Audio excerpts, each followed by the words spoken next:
Yeah, this your boy Drumma, aka D-Boy Fresh, and you watching me right here on hashtag Mike Bull. Hey, yeah, boy.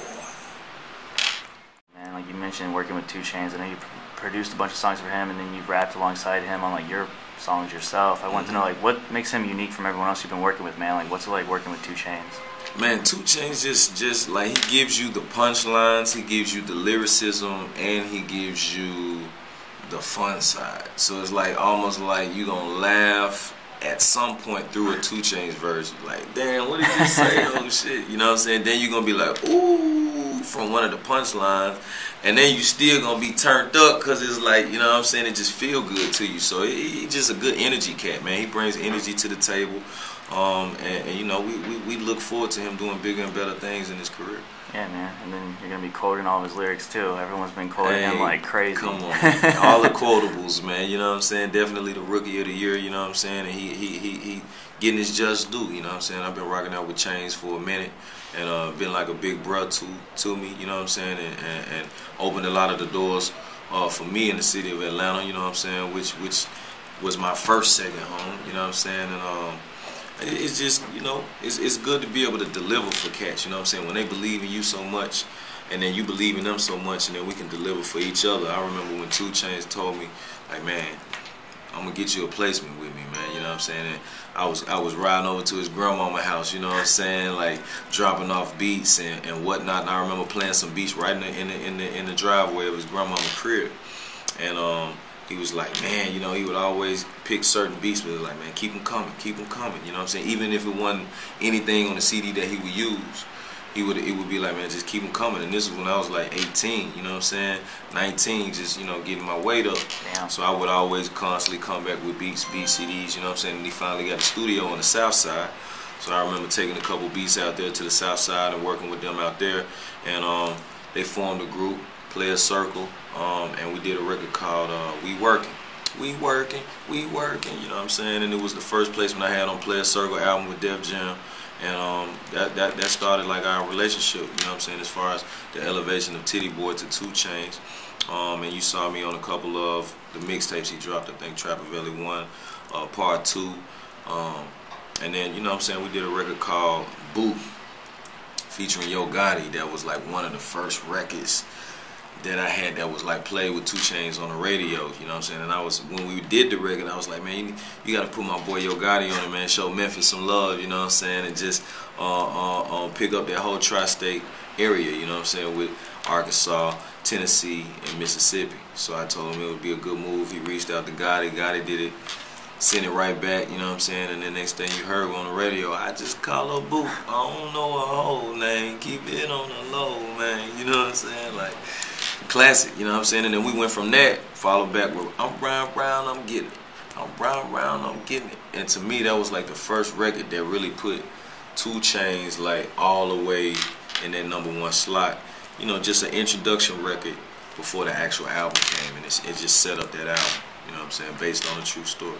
Yeah, no, definitely. That was definitely the single before the album. And then on the album, you had the Money Machine as well. Actually, yeah, on the album, I did Money Machine, and with that particular record, you know, 2 Chainz was just so adamant about that beat, that song, and was like, yo, I got to have this on my album, man. And you know, it's just like I said, man, funny when you see guys like so passionate about something that you've created or something that you've made, and it moves them that much, you know what I'm saying? So let's get it, man. Yeah, man. And I'm talking about Trap-A-Velli too. Like, I interviewed 2 Chainz before, and he told me like that you helped get the whole thing started when you approached him and said you guys like needed to do a mixtape together, like the timing was right. And I wanted to know, like, summer 2010, like what were you thinking, like coming at him and saying you needed a mixtape? Like, what was your goal for the tape, man? And like, tell us a little bit really, about that. it wasn't really all about a tape. See, it's about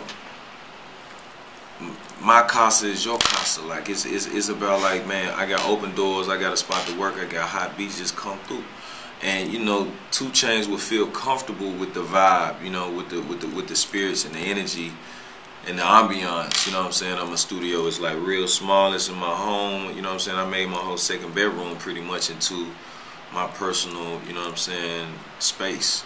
And you know, 2 in the morning, 1:30, after 12, anytime. 2 Chainz was an after midnight type of dude, you know what I'm saying? So he would hit me up all the way like 12:31 or 1:30, 2 a.m. and just come through, and he'd be in the booth, you know what I'm saying, or in the studio till like 6, 7 in the morning, you know what I'm saying? And we'd end up doing like a record or 2 records a night.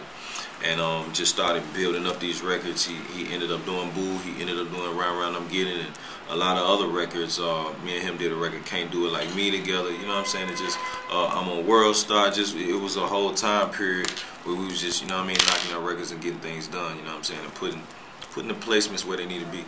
Yeah, and he mentioned like you were making the beats on the spot, and sometimes he'd tell you like a sound he wanted, and maybe collaborate a little bit. Yeah, absolutely, man. It's easier when you have a vision for yourself, because it makes me run to it quicker. You know, you want something like this, and then I just run with it. Like, all right, cool. That's the tempo. That's the mindset that you got, and then I elaborate. Then once I put that bottom in it, that's one of the sounds that I think every artist like gets a kick out of. You know what I'm saying? Once I get to add the boom, and I like to add the boom almost last, cause it's like everybody else hear the beat and they knocking, but as soon as that boom come in, that's when the hearts and the chest start vibrating. Folks get like, ooh,